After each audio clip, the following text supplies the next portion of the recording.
আমরা সংকট উত্তরণের একটা দিক নির্দেশনা আমরা সেখান থেকে পেতাম, জীবিত হতাম, অনুপ্রাণিত হতাম, এবং যাদের রক্তের মাধ্যমে আমাদের এই নতুন বিপ্লব এবং নতুন বাংলাদেশ আমরা পেয়েছি তাদের স্মৃতির প্রতি গভীর কৃতজ্ঞতা আমরা জানাই।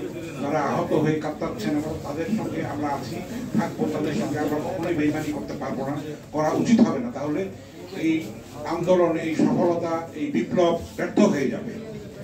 আপনাদের সঙ্গে ছোট্ট একটা আমি 1 মিনিটে একটা অভিজ্ঞতা শেয়ার করতে চাই। গত 3 তারিখে সম্মানিত প্রধান উপদেষ্টা ডক্টর মোহাম্মদ ইউনূসের সঙ্গে কালের কণ্ঠের সম্পাদক হিসেবে আমার মত বিনিময় করার অনুষ্ঠানে অংশ নেওয়ার সুযোগ হয়েছিল। 22 জন সম্পাদক সেখানে ছিলেন। উনি একটা সুন্দর কথা দিয়ে শুরু করেছেন, বলেছেন যে একটা সুখবর দিয়ে আপনাদের সঙ্গে আজকে আমি শুরু করতে চাই। যেদিন ইউএইতে যে আমাদের 57 জনকে কারাদণ্ড দেওয়া হয়েছিল, তারা যেদিন মুক্তি পেল, সেই কথাটা উনি বলেছেন ডিটেলস। আপনারা শুধু জানেন যে তাদেরকে মুক্ত করা হয়েছে, কিন্তু এটার নেপথ্যের গল্পটা উনি বলেছেন। আমি দায়িত্ব নেওয়ার পরে আমি যোগাযোগ করলাম ওদের সঙ্গে যে তোমাদের আমিরকে ধরো, আমি কথা বলবো। তখন আমির ছিলেন না, গ্রীষ্মাবর অবকাশে কোথাও ছিলেন, সেখানে ফোন ছিল না। তো উনি বললেন যে আমি যখন ওনাকে পেলাম পরে বললাম যে আমাদের লোকদেরকে তো তোমরা বন্দি করে রেখেছ, তাদেরকে একটু ছেড়ে দেওয়া যায় কিনা। তো আমি বলেছেন যে এটা তো আমাদের দেশের আইন, এটা তো আমি চেঞ্জ করতে পারবো না। তখন ডক্টর ইউনূস বলেছেন আমি নতুন এসেছি, আমাকে উপহার হিসেবে অন্তত দাও, এই মুক্তিটা আমাদেরকে উপহার হিসেবে। তারা তো আন্দোলন করেছে তোমাদের দেশের বিরুদ্ধে আন্দোলন করে, বাংলাদেশের স্বৈরাচারের বিরুদ্ধে আন্দোলন করে।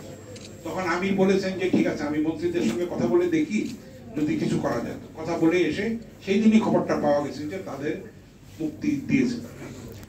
তখন আমার যখন বক্তব্যের পালা এসছে, তখন আমি ডক্টর ইউনূসকে, উনি বলেছেন যে খোলামেলা কথা বলবেন, আপনারা কোনো মোসাহেবি করবেন না, আমাদের ভুলভ্রান্তি ধরিয়ে দেবেন, আমরা যেন সেটার থেকে পথ দেখতে পারি, আপনাদেরকে পথ নির্দেশনা দিতে পারি। আমি কিন্তু খোলামেলা কিছু কথা বলেছি। আমি বলেছি দেখেন, আমি একজন সম্পাদক, শিশু সম্পাদক, আপনাদের বয়সী, আমার সম্পাদক হিসেবে আমার বয়স 7-8 দিন হয়েছে, কিন্তু আমার প্রফেশনাল অভিজ্ঞতা হচ্ছে 49 বছর, এবং আমি জাতীয় প্রেস ক্লাবের সভাপতি। আপনি আমাদের একজন সাম্মানিক সদস্য। আপনি যখন নোবেল পুরস্কার পেয়েছিলেন তখন আপনাকে আমরা বড় করে সম্বর্ধনা দিয়েছি। উনি মাথা নাড়লেন, ওনার মনে পড়েছে।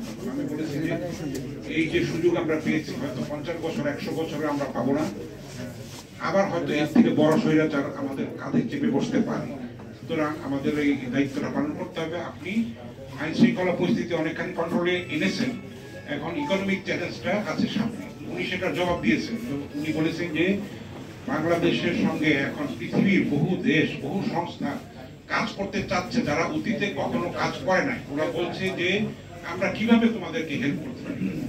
তো সেটা একটা ভালো খবর। আমি বলেছি যে আমাদের একজন মাহাথির মোহাম্মদ দরকার, আমাদের একজন লি কুয়ান ইউ দরকার।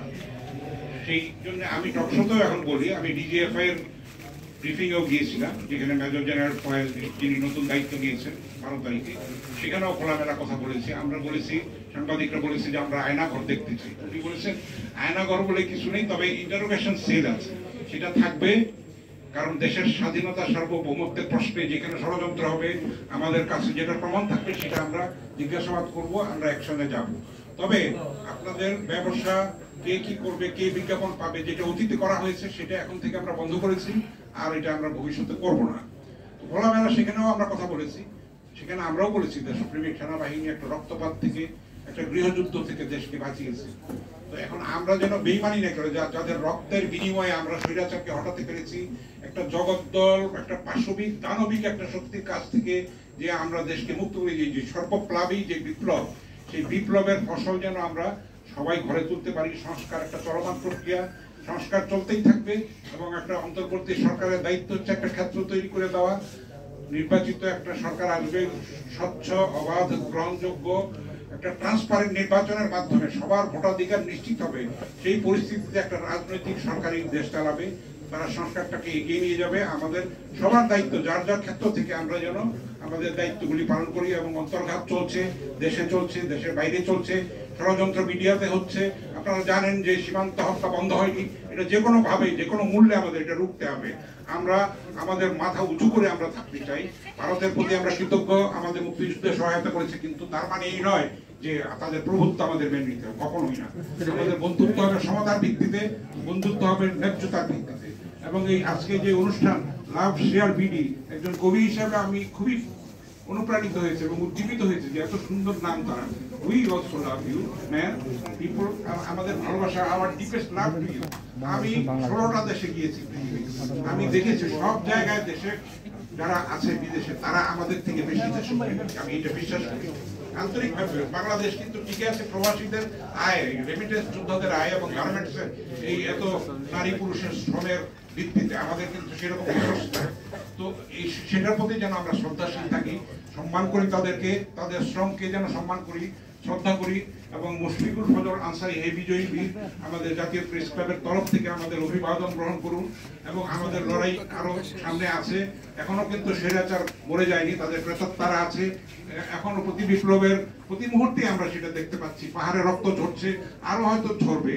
সামনে দুর্গাপূজা আছে, কালকে অমিত শাহ যে ভাষায় বক্তব্য দিয়েছে সেটাও কোনোভাবে গ্রহণযোগ্য না, আমরা সেটা প্রতিবাদ করি। আমরা বাংলাদেশ, আমাদের মাথা উঁচু করে আমরা থাকবো, আমাদের স্বাধীনতা নিয়ে থাকবো, আমাদের সার্বভৌমত্ব নিয়ে থাকবো। আমাদের 4 কোটি তরুণ আছে, সেটাই আমাদের ভরসা। রাজনৈতিক শক্তি যদি আবার দানব হয়ে ওঠে, এই ছাত্ররা সেগুলি পাহারা দেবে। তাদের মূল কাজ পড়াশোনা করা। আজকে ঢাকা বিশ্ববিদ্যালয় খুলেছে, আমি একজন ঢাকা বিশ্ববিদ্যালয়ের প্রাক্তন ছাত্র হিসেবে গর্বিত বোধ করি। এবং সেখানেও কিন্তু কলঙ্কিত করার চেষ্টা হচ্ছে, যে সেটা যেন ব্যর্থ হয় এবং নানান ধরনের ঘটনা ঘটানো হচ্ছে। এবং সেক্ষেত্রে দেখা গেছে যে পরাজিত শক্তি কিন্তু সেগুলি ঘটাচ্ছে। আমরা যেন সতর্ক থাকি, মানে সবাই যেন যার যার ক্ষেত্র থেকে দায়িত্বটা পালন করি। এবং আজকে যে অনুষ্ঠান হলো, শহীদদের প্রতি আমাদের শ্রদ্ধা জানাই এবং যারা এই অকাতরে সহায়তার হাত বাড়িয়ে দিয়েছেন তাদেরকে কৃতজ্ঞতা জানাই, অভিনন্দন জানাই।